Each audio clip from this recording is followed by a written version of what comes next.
mistaken, Hank the Cowdog. I just got some terrible news. There's been a murder on the ranch. In Hank the Cowdog by John R. Erickson, Hank has just been told that there's been a murder on the ranch. So along with his not-so-trusty sidekick, Drover, he sets off to solve the mystery and winds up getting into a very sticky situation.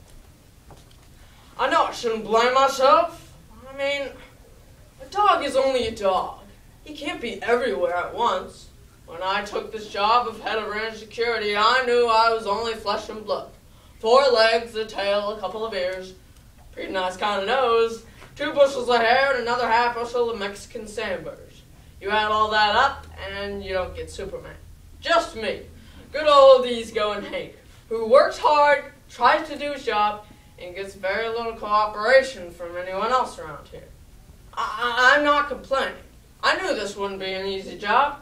It took a special kind of dog. Strong, fearless, dedicated, and above all, smart.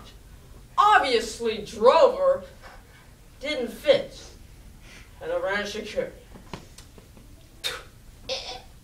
I was proud of that title. Just the sound of it made my tail wag. But now this, a murder, right under my nose. I know I shouldn't blame myself, but I do. I got the report this morning around dawn.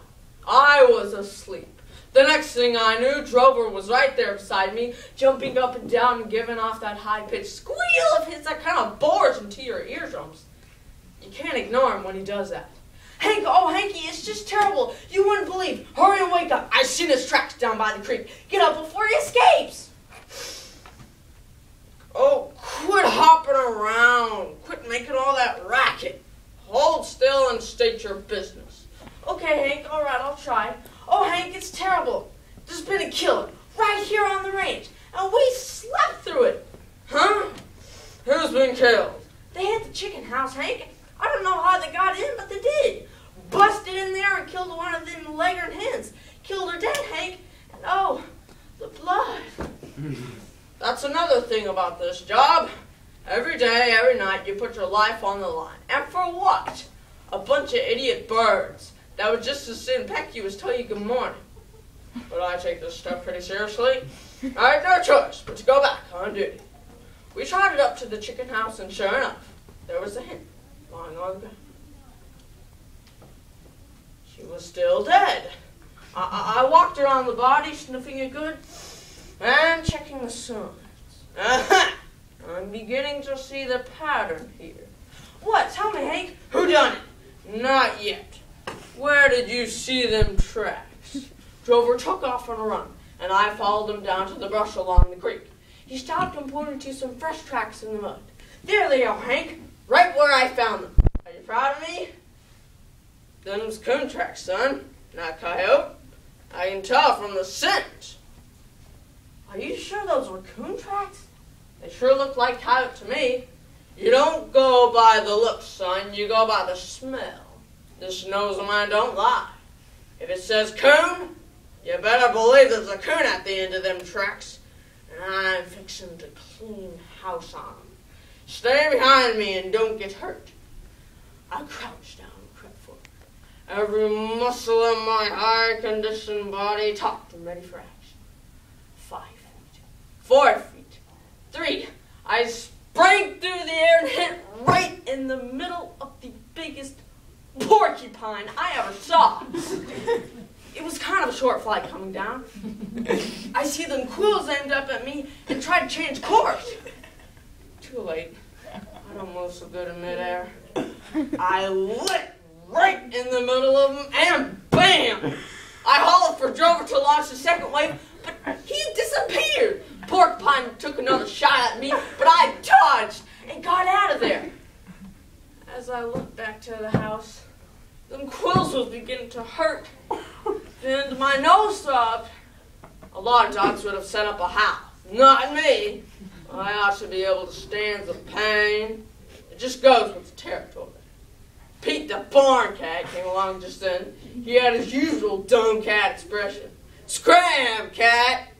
What's that on your face? Nothing you need to know about.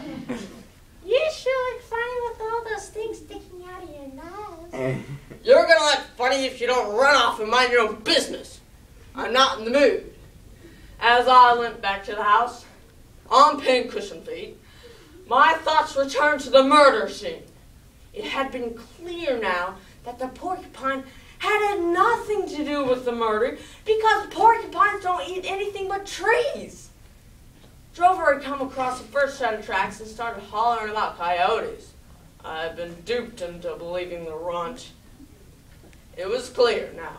I had no clues, no leads, no idea what had happened to the hen.